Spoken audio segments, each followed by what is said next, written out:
Akarshan Films present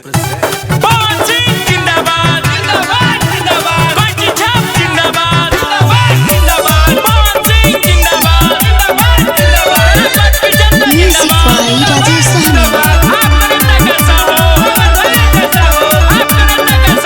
जानी घबराई हा जानी भूलाई हा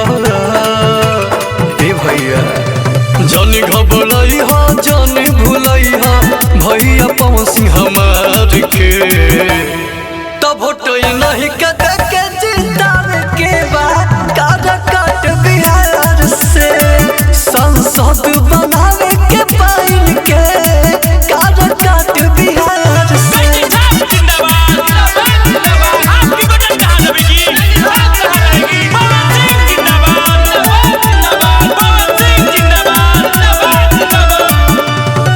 एक मौका दे के देखा चाची हो हमार हो भैया बनी है सांसद दुखावा के दिए डार हो ए भैया सुनो हो एक मौका दे के देखा सुनो चाची हमार हो भैया बनी है सांसद हमारो दुखावा के दिए डार हो सबके सपना पूरा करी है कहले हथवा के जोड़ के तब होटई नहीं के देखे जीतैया हो काट काट बिहार से सांसद बनई हो इनके हो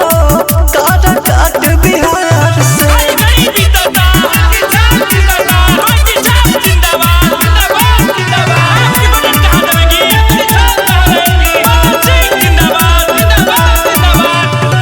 निर्दलीय खड़ा बाड़े भैया पवन हमार हो एक बजते हैं सबके लिए भैया संहार हो ए भैया अरे सुना हो निर्दलीय खड़ा बाड़े पवन भैया हमार हो एक बजते हैं सबके लिए